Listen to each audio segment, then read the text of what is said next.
কোরআনের কারণে একটা অক্ষর যদি কোরআনের একটা অক্ষর যদি কেউ পড়ে তার আমল নামায় সাথে সাথে 10টা নেকি আল্লাহ লিখে দেন। তিরমিজি শরীফের 2910 নম্বর হাদিস, ক্বালা রাসূলুল্লাহ সাল্লাল্লাহু আলাইহি ওয়াসাল্লাম, আল্লাহ নবী বলেন, মান ক্বারা হারফাম মিন কিতাবিল্লাহ ফালাহু বিহি হাসানাহ ওয়াল হাসানাতু বিআশরি আমসালিহা। কোরআনের একটা অক্ষর যদি কেউ পড়ে তার আমল নামায় সাথে সাথে 10টা নেকি লিপিবদ্ধ হয়ে যায়। আল্লাহ নবী বলেন, লা কুলু আলিফ লাম মিম হারফুন। আল্লাহ নবী বলেন আলিফ লাম মিম এই পুরাটা একটা অক্ষর, এটা আমি বলি না। নবীজি বলেন বরং বাল আলিফুন ওয়ালাকিন আলিফুন হরফুন ওয়ালামুন হরফুন ওয়া মিমুন হরফুন। এই যে আলিফ লাম মিম পড়লাম, আল্লাহ নবী কয় আলিফ একটা অক্ষর, লাম একটা অক্ষর, মিম একটা অক্ষর, তোমার আমল নামায় 30টা সওয়াব লিপিবদ্ধ হয়ে যায়। কোরআনের এক অক্ষরে কয় নাকি? 10 নাকি। বলেন কোরআনের এক অক্ষরে কয় নাকি? ঘরে ঘরে কোরআন তেলাওয়াত খুব বেশি পরিমাণে করার তৌফিক দান করেন। 5 নাম্বার, যে ব্যক্তি কোরআন পড়ে তার দৃষ্টান্ত কমলা লেবুর মতো। বলেন কার মতো? সহিহ বুখারী হাদিস নাম্বার 5427 নম্বর হাদিস, ক্বালা রাসূলুল্লাহ সাল্লাল্লাহু আলাইহি ওয়াসাল্লাম, আল্লাহ নবী বলেন, মাসালুল মুমিনিল্লাযী ইয়াকরাউল কুরআন মাসালুল উতরুজ্জা। যেই মুমিন কোরআন পড়ে তার দৃষ্টান্ত হলো উতরুজ্জা ফলের মতো। উতরুজ্জা ফলটা অনেকটা কমলা লেবুর মতো, মালটার মতো, তবে মালটা না, এটা সৌদি আরব পাওয়া যায়। উতরুজ্জা অনেকটা মালটার মতো, তবে মালটা না, দেখতে অনেকটা এমন, এটা সৌদি পাওয়া যায়। রিহুহা তাইয়িবুন ওয়া তা'মুহা তাইয়িবুন। এটার স্বাদ বড় চমৎকার, এটার ঘ্রাণও বড় চমৎকার। আল্লাহ নবী বলেন, কোন ইমানদার যখন কোরআন পড়ে ইমানের কারণে আর কোরআনের কারণে, ওই ইমানদার স্বাদওয়ালা এবং ঘ্রাণওয়ালা ইমানদার হয়ে যায়। বলেন কোন ইমানদার কোরআন পড়লে তার ঘ্রাণ কোরআনের কারণে আর ইমানের কারণে তার স্বাদ আল্লাহর কাছে হয়ে যায়। আল্লাহ আমাদেরকে কোরআনওয়ালা ইমানদার হওয়ার তৌফিক দান করেন। ওয়ামাসালুল মুমিনিল্লাযী লা ইয়াকরাউল কুরআন কামাসালিত তামরা। যে ইমানদার কোরআন পড়ে না তার দৃষ্টান্ত খেজুরের মতো। বলেন কিসের মতো? খেজুরের স্বাদ আছে কিন্তু খেজুরের ঘ্রাণ নাই। লা রিহালাহা ওয়া তা'মুহা তাইয়িবুন, কয় খেজুরের ঘ্রাণ নাই তবে স্বাদ আছে। যে ইমানদার কোরআন পড়ে না ইমানের কারণে স্বাদ আছে তবে ঘ্রাণ নাই, আর যে ইমানদার কোরআন পড়ে তার ঘ্রাণও আছে কোরআনের কারণে আর ইমানের কারণে তার স্বাদও আছে। 3 নাম্বার, ওয়া মাসালুল মুনাফিকিল্লাযী ইয়াকরাউল কুরআন। যেই মুনাফিক কোরআন পড়ে তার দৃষ্টান্ত মাসালুর রাইহানা, গোলাপ ফুলের মতো। কিসের মতো? ঘ্রাণ আসেনি গোলাপ ফুলের? রিহুহা তাইয়িবুন ওয়া তা'মুহা মুররুন। গোলাপ ফুলের ঘ্রাণ আছে তবে তার স্বাদ তিতা। গোলাপ ফুলের ঘ্রাণ আছে, কোরআন পড়ার কারণে মুনাফিকেরও ঘ্রাণ আছে, তবে তার স্বাদ তিতা ঈমান না থাকার কারণে ভিতরে কিছু নাই।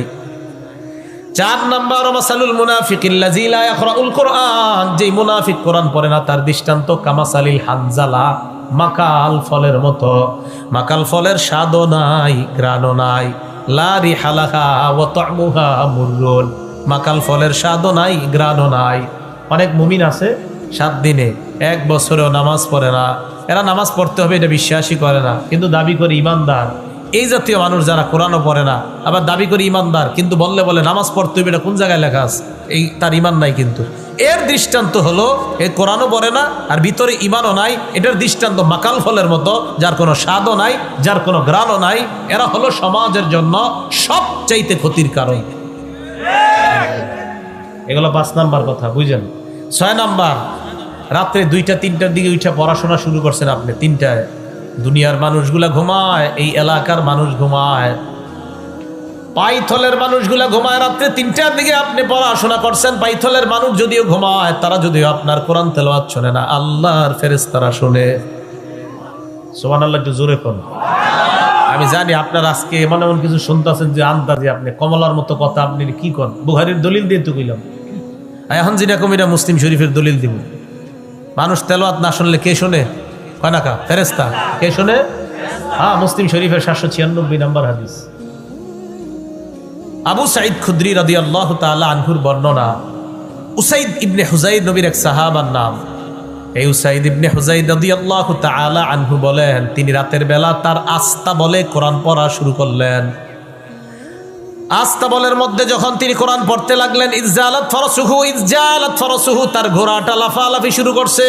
বুঝলেন, ঘোড়া যখন লাফায় তার তেলাওয়াত পড়া বন্ধ করে দেয়, ঘোড়ার লাফ বন্ধ হয়ে যায়। ফাকরা সুম্মা জালাত, আবার কোরআন পড়ে আবার ঘোড়া লাফায়, আবার থামে, আবার ঘোড়ার লাফ বন্ধ হয়ে যায়। সুম্মা করা সুম্মা জালাত উখরা, আবার উনি কোরআন পড়ে আবার ঘোড়া আরো লাফায়।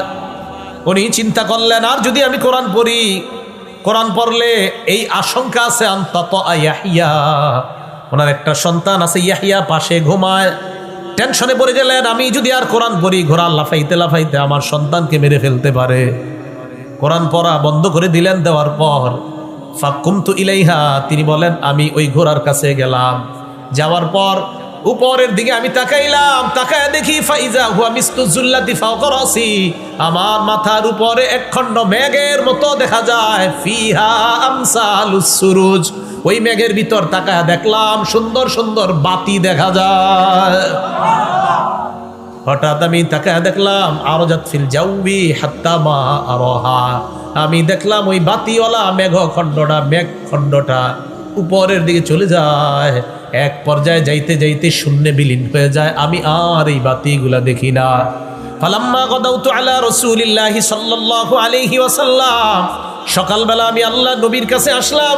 আসার পর বললাম, ইয়া রাসূলুল্লাহ, গত রাত্রে এমন একটা ঘটনা ঘটছে, আমি আপনাকে শোনাইতে চাই। আল্লাহ নবী কয়, কি শোনাইবা বলো। সাহাবা উসাইদ ইবনে হুযাইর বলেন, বাইনামা আনাল বারিহাতা আকরাউ ফি মিরবাদি, আমি গত রাত্রে আমার আস্তাবলের মধ্যে কোরআন পড়ছিলাম, হঠাৎ আমার ঘোড়াটা লাফালাফি শুরু করে দেয়, আবার আমি কোরআন পড়ি, ঘোড়া আরো লাফায়। নবীজি কয়, ইকরা ইবনে হুযাইর, ও ইবনে হুযাইর আরো যদি পড়তা। কয়, হুজুর আবার পড়লাম, আবার ঘোড়া লাফায়। নবীজি বলেন, আরে তুমি যদি আরো পড়তা। আল্লাহর নবীর কথা শুই না আমি বললাম, হুজুর আরো পড়লাম, ঘোড়া আরো লাফায়। নবীজি তৃতীয়বার বললেন, যদি তুমি আরো পড়তা। আমি বললাম, হুজুর আরো পড়লাম, ঘোড়া আরো লাফায়। আল্লাহ নবী কয়, তারপর কি করলা।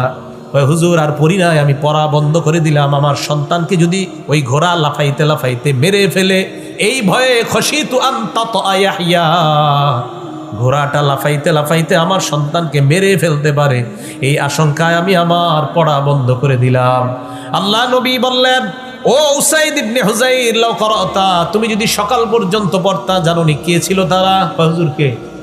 তিলকাল মালাইকাতু তাসতামিউ ইলাইকা, তারা ছিল আল্লাহর একদল ফেরেশতা, তোমার কোরআনের তেলাওয়াত শুনতেছিল। লাউ করাতা, সকাল পর্যন্ত যদি তুমি তেলাওয়াত করতা, লা আসবাহাত হাত্তা ইয়ারাহান নাস মা তাস্তাতিরু ইলাইহিম, সকাল পর্যন্ত যদি তুমি কোরআন তেলাওয়াত করতা, তাহলে ফজরের নামাজে যেই মানুষগুলো আসতো, তারা স্বচক্ষে আল্লাহর ফেরেশতা দেখতে পাইতো। তুমি সকাল পর্যন্ত বললে মানুষগুলা যে ফজর পড়তে আসতো, তারা ফেরেশতাদেরকে দেখতে পাইতো। এই জন্য কোরআন পড়বেন। তাহলে রাতের বেলা 3টা-4টে কোরআন পড়লে কি লাভ আছে না লস? সবাই কয় না, লাভ না লস? লাভ আছে। এ হলো 6 নাম্বার কথা। 7 নাম্বার কথা, উহুদের ময়দানে শহীদ হয়েছে 70 জন, বা মতান্তর একটু বেশি কম, 70-এর উপরেই হবে। তো 70 জন, তো এটা অনেক ঐতিহাসিক গণ লেখছে, হাদিসও আছে। নবী সাল্লাল্লাহু আলাইহি সাল্লাম কাফনের কাপড়ের অভাবে 2 শহীদরে এক কাফনের কাপড়ে বেঁচাইছে। সহিহ বুখারীর বর্ণনা 1343 নম্বর হাদিসে আসছে, কানা নবী সাল্লাল্লাহু আলাইহি ওয়াসাল্লাম ইয়াজমাউ বাইনা রাজুলাইনি মিন কতলা উহুদিন ফি সাওবিন ওয়াহিদ। আল্লাহ নবী উহুদের যুদ্ধের 2 শহীদকে এক কাপড়ের মধ্যে পেঁচানোর পর নবীজি চিন্তায় পড়ে যায়, আমি কবরের মধ্যে রাখার ক্ষেত্রে কাকে প্রাধান্য দিব? দুজনেই তো শহীদ। নবীজি সাহাবাদেরকে প্রশ্ন করতেন, আইয়ুহুম আকসারু আখযান লিল কুরআন, ও সাহাবারা, এই 2 শহীদের মধ্যে কোরআন কে বেশি জানে? সুবহানাল্লাহ। সাহাবাদের মধ্যে ফাইদা উশিরা ইলা লাহু ইলা আহাদিহিমা, সাহাবারা ইঙ্গিত করে বলতেন, হুজুর এই 2 জনের মধ্যে ওমকে কোরআন বেশি পারে। কদ্দামাহু ফিল লাহদি, আল্লাহ নবী কবর দেওয়ার ক্ষেত্রে তাকে আগে প্রাধান্য দিয়ে দিতেন। কি বোঝা যায়? কোরআন পড়নেওয়ালার ডাক মরণের আগে নাকি মরণের পরেও? কোরআন পড়নেওয়ালার দাম শুধু মরণের আগে না পরেও? তাহলে কোরআন পড়াবেন, নিজেরাও হাফেজে কোরআনের বাবা হবেন। রাজি আছেন ইনশাআল্লাহ? আল্লাহ তৌফিক দান করেন। প্রত্যেকটা ঘরে একজন হাফেজে কোরআন যেন প্রত্যেকটা ঘরে ঘরে হয়। আপনাদের সকলকে, এখন না পারছেন আপনি, আপনার নাতিকে, নাতি পারে নাই নাতির নাতিকে, এইভাবে একজনকে অন্তত হাফেজে কোরআন বানানোর চেষ্টা করবো তো ইনশাআল্লাহ। আল্লাহ তৌফিক দান করেন। রাসূল আকরাম সাল্লাল্লাহু আলাইহি সাল্লাম তাদেরকে দাফন করার সময় বলে, আনা শাহিদুন আলা হাউলা ইয়াউমাল কিয়ামা, এই যে শহীদদেরকে তোমরা দাফন করো, আমার নবী তাফরিহিম, আল্লাহ নবী তাদেরকে দাফন করতে বললেন, ফালাম ইউগাসসালু, গোসল দিতে বললেন, নিষেধ করলেন, ফালাম ইউগাসসালু, গোসল দেওয়া হয় নাই, ওয়ালাম ইউসাল্লু, তাদের জানাজা নামাজও পড়ানো হয় নাই। আল্লাহ নবী বললেন তাদেরকে দাফন করে দাও, এই শহীদদের পক্ষে আমি নবী কিয়ামতের ময়দানে সাক্ষী হয়ে গেলাম। বলেন দুই শহীদের মধ্যে নবী প্রাধান্য দিছে কারে? হাফেজে কোরআনকে। বলেন দুই শহীদের মধ্যে কারে প্রাধান্য দিছে? হাফেজে কোরআন যারা, তারা আল্লাহর পরিবারভুক্ত। না বুঝেন নাই মনে হয়? হাফেজে কোরআন কার পরিবারভুক্ত? তো সুবহানাল্লাহ আওয়াজটা আসতেই লোকা কেন জানি হঠাৎ করে কোরআনের আজমত আপনাদের থেকে উঠে গেছে। হঠাৎ না উঠায়েন না, কোরআনের থেকে যদি মোহাব্বত উঠায় নেন আপনি লস হয়ে যাবে আপনার। সত্যি কোরআন থেকে যদি আপনার দিল সরে যায় কোনো কারণে, আপনি ক্ষতিগ্রস্ততার মধ্যে পড়ে গেলেন, অপেক্ষা করেন, ফলাফল দেখবেন ইনশাআল্লাহ। আপনি ক্ষতিগ্রস্ত হয়ে যাবেন। আমি খারাপ হতে পারি, উনি খারাপ হতে পারে, অমুকে খারাপ হতে পারে, কিন্তু কোরআন, আল্লাহর কোরআনের সাথে মোহাব্বত যেন কোনো কারণে আপনার কম না হয়, এই কথা মাথায় রাখা। তো যারা কোরআনের হাফেজ তারা কার পরিবারভুক্ত? আল্লাহর। ইবনে মাজাহ 215 নম্বর হাদিস, ক্বালা রাসূলুল্লাহ সাল্লাল্লাহু আলাইহি ওয়াসাল্লাম, আল্লাহ নবী বলেন, ইন্না লিল্লাহি আহলিনা মিনান নাস, আল্লাহর পরিবারভুক্ত কিছু মানুষ আছে। সুবহানাল্লাহ। সাহাবারা প্রশ্ন করলেন, মান হুম ইয়া রাসূলুল্লাহ, আল্লাহর পরিবারভুক্ত আবার কারা? নবীজি জবাব দিলেন, হুম আহলুল কোরআন, আহলুল্লাহ ওয়া খাসাতুহু, যারা কোরআনওয়ালা, এই কোরআনওয়ালারা আল্লাহর পরিবারভুক্ত এবং আল্লাহর বিশেষ আস্থাভাজন তারা হয়ে যায়। আমাদের মধ্যে যারা হাফেজে কোরআন, এই হাফেজরা আল্লাহর একদম কাছের, বলে না প্রধানমন্ত্রীর কাছের লোকমুখে, হাফেজে কোরআনরা আল্লাহর খুব কাছের। সুবহানাল্লাহ, আস্থাভাজন। এখন দেখেন, যাকে আল্লাহ দাম দিছে, যাকে নবী দাম দিছে, আমি আপনি সম্মান দিতে আমাদের সমস্যা কোথায়? কোনো সমস্যা নেই। দেখেন আমার আব্বা হাফেজে কোরআন ছিল না, আমার আব্বা হাফেজে কোরআন ছিল না, অথচ আমার আব্বার 3টা সন্তান, আমরা 3 ভাই হাফেজে কোরআন। তা আব্বা তো হাফেজে কোরআন ছিল না। তাহলে যে হাফেজে কোরআন তার মর্যাদার আল্লাহ দিছে, রাসূল আকরাম সাল্লাল্লাহু আলাইহি সাল্লাম দিতে। তো সমস্যা কোথায় আমরা মর্যাদা দিতে? আল্লাহ আমাদের সকলকে কোরআনের মোহাব্বত এবং কোরআন ওয়ালাদের মোহাব্বত অন্তরে পয়দা করে দেন। এখন থেকে আরো বেশি বেশি কোরআন ওয়ালাদেরকে যেন মোহাব্বত করতে পারি, আল্লাহ তৌফিক দান করেন। যারা কোরআন ওয়ালা, কোরআনের সাথে যারা লাগে, এই কোরআন ওয়ালা মানে অর্থাৎ কোরআনের সাথে মোহাব্বত হওয়ার কারণে কোরআন ওয়ালাদেরকে সম্মান করা মানে আল্লাহকে সম্মান করা। না বুঝেন নাই? কোরআনে হাফেজকে সম্মান করা মানে কাকে সম্মান করা? আল্লাহকে। দলিল আবু দাউদ শরীফ 4843 নম্বর হাদিস, 4843, 4843 এই হাদিসে আসছে, ক্বালা রাসূলুল্লাহ সাল্লাল্লাহু আলাইহি ওয়াসাল্লাম, আল্লাহ নবী বলেন, ইন্না মিন ইজলালিল্লাহ ইকরামা যিশ-শাইবাতিল মুসলিমি ওয়া হামিলিল কুরআন ওয়া ইকরামা যিস-সুলতানিল মুকসিদ। 3 ব্যক্তিকে সম্মান করা মানে আল্লাহকে সম্মান করা। বলেন 3 ব্যক্তিকে সম্মান করা মানে কাকে সম্মান করা? 1 নাম্বার ইকরামা যিশ-শাইবাতিল মুসলিম, সাদা দাড়িওয়ালাকে সম্মান করা মানে আল্লাহকে সম্মান করা। সুবহানাল্লাহ। কারে খুশি হয়ে গেছে? সাদা দাড়িওয়ালারে সম্মান করা মানে কারে খুশি সম্মান করা? আল্লাহকে। আমিলিল কোরআন, যারা কোরআনওয়ালা তাদেরকে সম্মান করা মানে আল্লাহকে সম্মান করা। 3 নাম্বার ইকরাম আজিজ সুলতানিল মুকসিদ, ইনসাফদার ন্যায়পরায়ণ শাসক যারা, এই ন্যায়পরায়ণ শাসককে সম্মান করা মানে আল্লাহকে সম্মান করা। তাহলে বলেন এই 3 জনের মধ্যে কোরআনওয়ালা আছে না নাই? তাহলে কোরআনওয়ালাকে সম্মান করা, আমার সাথে বলবেন, কোরআনওয়ালাকে সম্মান করা মানে কাকে সম্মান করা? মাশাআল্লাহ। কোরআনওয়ালাকে সম্মান করা মানে কাকে সম্মান করা? আপনারা থাকবে তো ইনশাআল্লাহ। 10 নাম্বার কোরআনের কারণে এক সাহাবা বিয়ে করতে পারে না, শুধু কোরআনের কারণে আল্লাহ নবী বিয়ার ব্যবস্থা করে দিস। সুবহানাল্লাহ। আজকে দেশের মনে হইতেছে এটা কোনো গল্প, এটা বুখারী শরীফের হাদিস। এই যে হাদিসটা কমু সহিহ বুখারী হাদিস নাম্বার 5030 নাম্বার হাদিস, 5030। না আপনারা চিন্তা করেন মাঝে মাঝে এটাও কি হাদিসে আইব? হ্যাঁ, হাদিসই তো আইছে। নবীজি সাল্লাল্লাহু আলাইহি সাল্লামের কাছে এক মহিলা আসার পর কয়, ইন্নী ওয়াহাবতু লাকা নাফসি ইয়া রাসূলুল্লাহ, হুজুর আমি আপনারে দান করে দিছি, আমি নিজের আপনার কাছে দান করে দিছি। নবীজি কয়, তাই নাকি? কয় হ্যাঁ। তো আল্লাহ নবী সাল্লাল্লাহু আলাইহি সাল্লাম ওই মহিলার কথা শুনে নিচের দিকে তাকায় রয়েছে। এক সাহাবা দাঁড়ায় কয়, ইয়া রাসূলুল্লাহ আমি গরিব মানুষ। কিসে? কয় জাওয়িজনিহা ইয়া রাসূলুল্লাহ, হুজুর এই মহিলাটা আমার সাথে বিয়ে দিয়ে দেন, আমি গরিব মানুষ। আল্লাহ নবী কয়, বিয়ে করবা? কয় হ্যাঁ। তোমার সাথে মোহর দেওয়ার মতো কিছু আছে কিনা? কয় লা ওয়াল্লাহি ইয়া রাসূলুল্লাহ, আল্লাহর কসম হুজুর কিছু নাই আমার। নবীজি বললেন, ইযহাব ইলা আহলিকা, বাড়িতে যাও, যাওয়ার পর ফানজুর দেখো, হাল তাজিদু লাকা শাইআন হাল তাজিদু ইনদাকা মিন শাইইন, কিছু পাও কিনা দেখো। ওয়ালাউ খাতিবাম মিন হাদিদ, লোহার একটা আংটিও যদি পাও নিয়ে আসো। ওই সাহাবা বললেন, হুজুর আমার বাড়িতে লোহার আংটিও নাই, আমার কাছে একমাত্র দামি কাপড় আমার পরনের লুঙ্গিটা, আর কিছু নাই হুজুর। এটাই মানে লুঙ্গিটা একদম কম দামি, কিন্তু ওনার কাছে হুজুর এটাই আমার সম্পদ।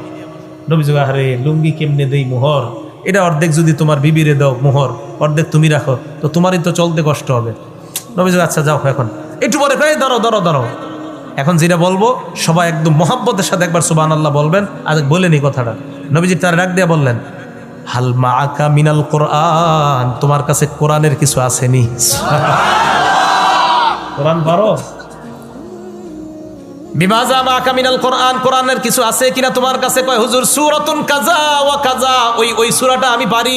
আল্লাহর নবী কয়, কদ মাল্লাকতুকা হা বিমা মাআকা মিনাল কোরআন, শুধু কোরআনের ওই সূরাগুলা মুখস্থ থাকার কারণে এই সূরাগুলাই মোহর দিয়া এই মেয়েটা তোমার সাথে বিয়ে দিয়ে দিলাম। এই কোরআনওয়ালার মর্যাদা আসেনি? আর কেমনে বললে বুঝবেন? তাহলে কোরআনওয়ালার মর্যাদা অনেক বেশি। কোরআনওয়ালাকে কিয়ামতের ময়দানে বলা হবে, পড়ো উপরে ওঠো, পড়ো উপরে ওঠো, পড়ো উপরে ওঠো, পড়তে থাকো উপরে উঠতে থাকো, পড়তে থাকো উপরে উঠতে থাকো। আবু দাউদ শরীফ হাদিস নাম্বার 1464 নাম্বার হাদিসের বর্ণনা, ইউকালু লিসাহিবিল কোরআন ইয়াউমাল কিয়ামাহ, কোরআনওয়ালাকে কিয়ামতের ময়দানে বলা হবে, ইকরা ওয়ারতাকি, পড়ো আর চড়ো, পড়ো আর চড়ো, পড়ো আর চড়ো, পড়তে থাকো আর উপরে উঠতে থাকো। পড়তে পড়তে ফাইন্না মানজিলাকা ইনদা আখিরি আয়াতিন তাকরাউহা, তোমার শেষ স্টেজ হলো কোরআনের শেষ আয়াত যখন তুমি পড়বা, এটাই হলো তোমার সর্বোচ্চ সীমানা। এর মানে কোরআনের হাফেজ যখন 6236টা আয়াত পড়বে, 6236টা মর্যাদায় সে উন্নীত হয়ে যাবে। কোরআন আয়াত কয়টা? না 6236টা, 6666 প্রসিদ্ধ। বলেন 6666টা কি? সবাই বলেন 6666টা কি? এবার 6236 এটা বিশুদ্ধ। বলেন 6236 এটা, আর 6666 এটা আবার দুইটা বাংলা মাথায় রাখতে হবে। বলেন 6666টা কি? প্রসিদ্ধ, আর 6236 বিশুদ্ধ। আর প্রসিদ্ধ মানবেন না বিশুদ্ধ? হ্যাঁ বিশুদ্ধ। এর আবার হঠাৎ কি কইলাম নাকি? তো গণেন আজকে বসে বসে গণলে দেখবেন 6236টাই হয়। কিমনে তাকাই দিয়েছে সবাই, কি কয় এগুলা? আপনি গণেন, এটাই বের হবে, গণলে এটাই বের হবে। হ্যাঁ গণলে এটাই বের হবে 6236টা। এরকম বড় বড় চোখ দিয়ে তাকানোর দরকার নাই। তাহলে 6236টা, এটা হলো কোরআনের বিশুদ্ধ আয়াত সংখ্যা। আর প্রসিদ্ধ 6666টা। বিশুদ্ধ আর প্রসিদ্ধ কিন্তু আকরাম সাল্লাল্লাহু আলাইহি সাল্লাম বললেন, তুমি শেষ আয়াতটা পড়বা আর উপরে উঠবা। আল্লাহ আমাদের সকলকে অন্তত প্রত্যেকটা ঘরে ঘরে যেন একজন হাফিজে কোরআন বানাইতে পারে, আল্লাহ তৌফিক দান করেন।